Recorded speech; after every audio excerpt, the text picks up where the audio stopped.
We're gonna adjust the PTO on Alan's 1650 here. Just running it on the auger, and notice that it doesn't snap over that tight. And some of these bolts, a couple of these bolts with the lever were loose. Usually there's only two. To come around front to get the other one. But pretty simple procedure. Got this pipe plug right here. Takes a 1/2-inch drive ratchet. Hey, wow, it's not even like super tight or anything. It's awesome. Spin that out. I'll probably have to unhook it. I should probably turn off that bin fan so we can hear. Yeah, definitely need to rotate it. So you don't want your PTO lever back and brake. That makes it hard to turn. Don't want it engaged, then you're trying to turn the engine. And of course the lever is wandering on me.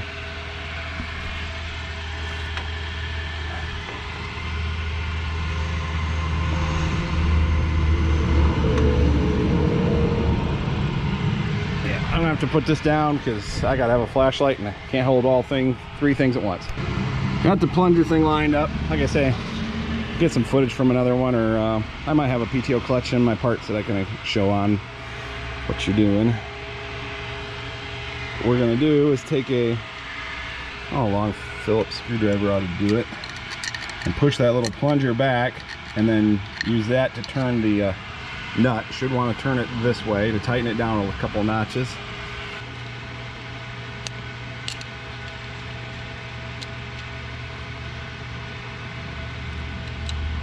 There's one notch. I'm gonna go two just because it felt fairly loose. All right. Making sure it re-engaged.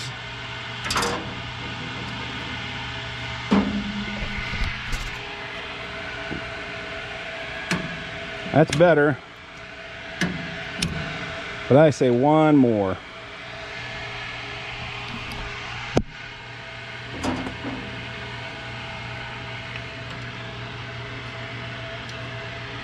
Nope.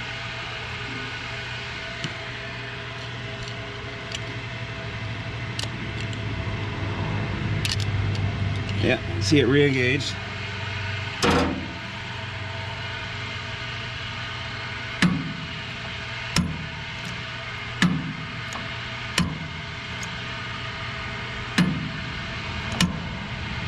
Hopefully you can hear that good snap.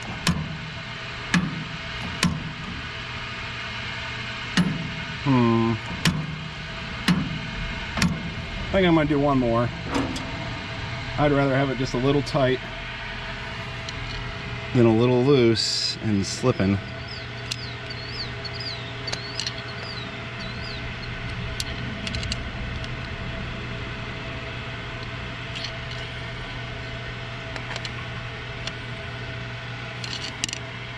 Yep, it's re-engaged.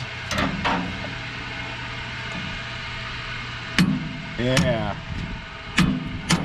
that's a good solid snap. Show you what I'm doing here. Just engaging the lever.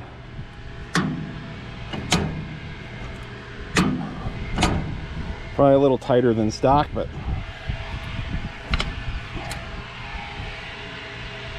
that's all there is to it. A lot of time, this is your brake latch, and I can feel the spring is pretty weak in this. This rod that goes up in there threads into this plunger up here. So essentially you can screw this out of this rod, and then you got to pull the handle up, but there's a spring down in there, and Corvus Oliver has new ones. Just the spring gets weak over time and it won't push this latch back down. You want to, there. You want to have some pressure on it. That's what engages the brake, and you adjust that by adjusting this linkage here, so that when it latches in, got just a little bit of pressure on it. This one's adjusted pretty good.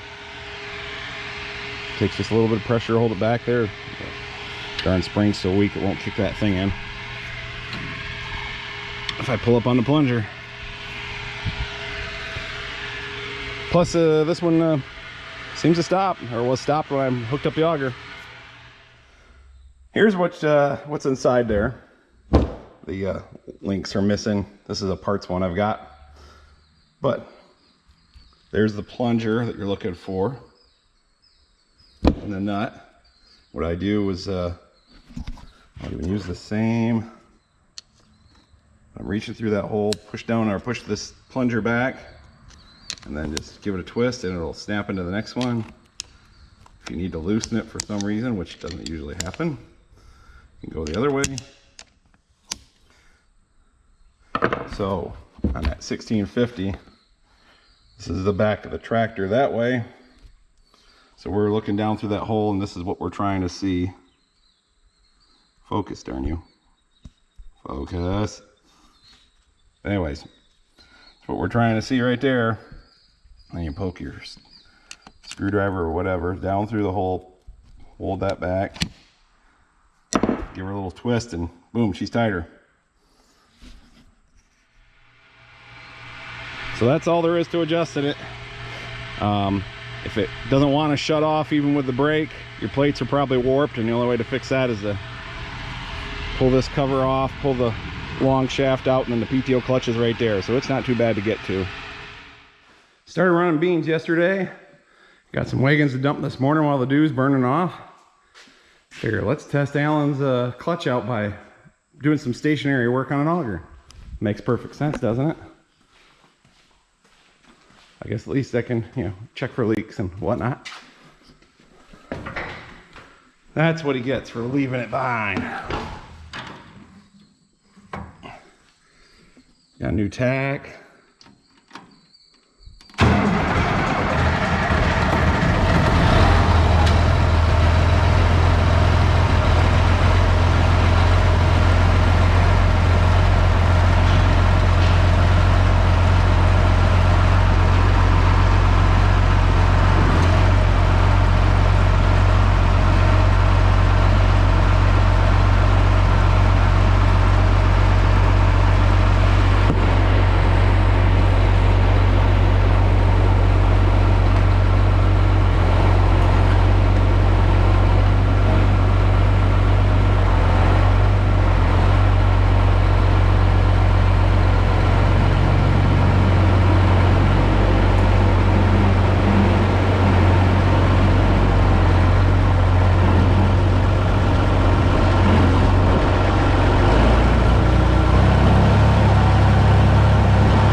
I'm still recording.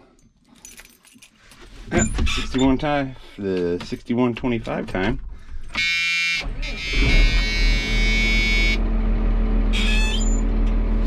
She needs fuel before I go to the field.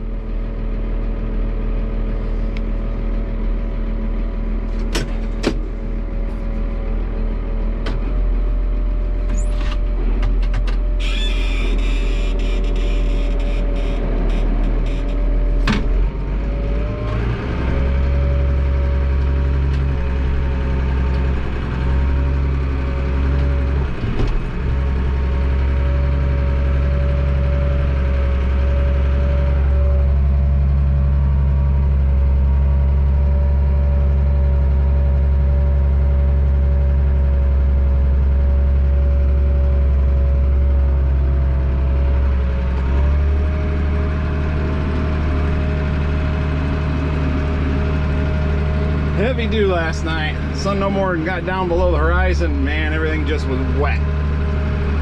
Had to creep along just to finish the pass I was making. And now it's taking a while to dry off. It's gonna be afternoon, I bet, before I can get out there and run more. The grass is still glistening.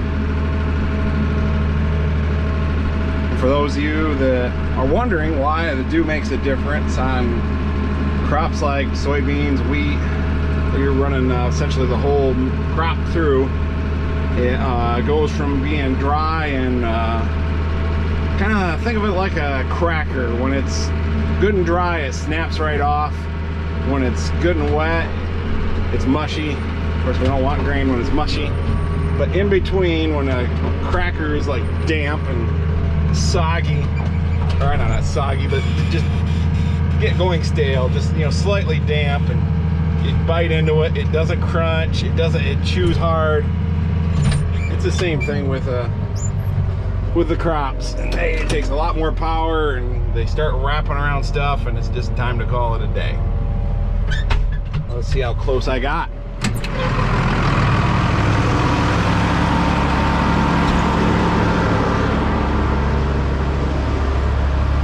Ooh, she gonna be close. I washed the hopper out.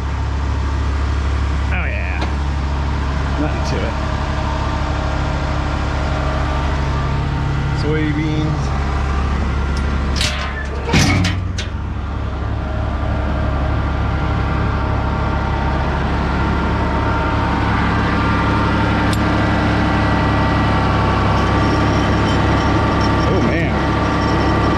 We needed to adjust this PTO clutch. That does not snap as hard as it should. Well, I can do that. Don't want to be slipping it and smoking it. Guess we won't run her too hard right now.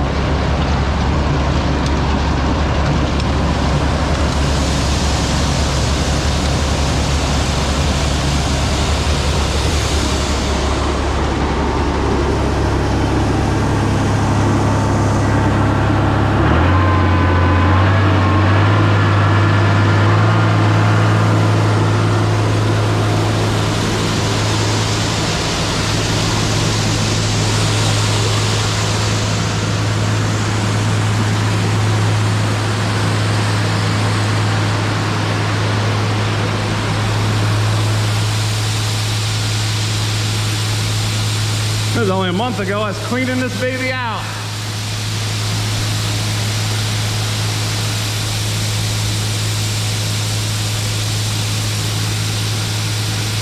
Turn around and put beans right back in.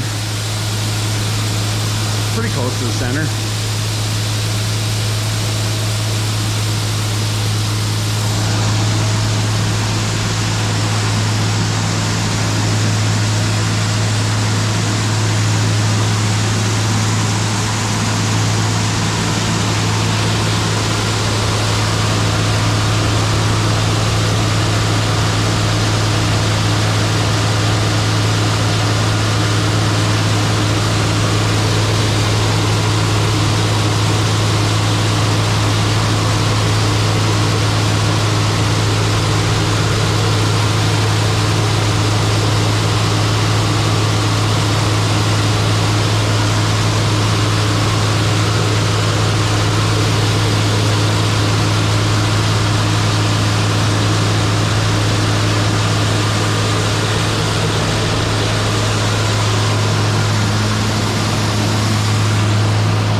clutch and turn the fan on.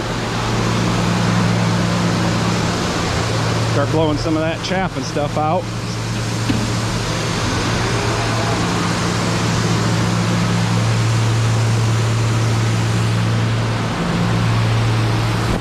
And the dust.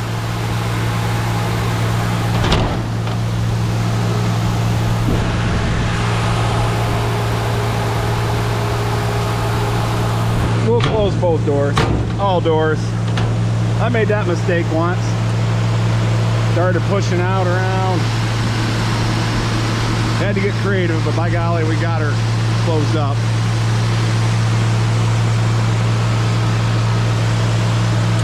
Air pressure will help hold them. I'm gonna set this down.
Clean sample.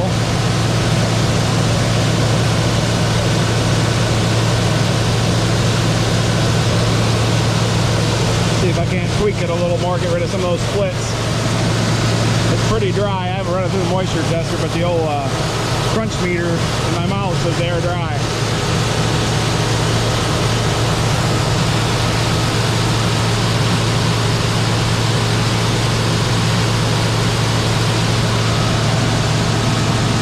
I'm going to say 12–13%.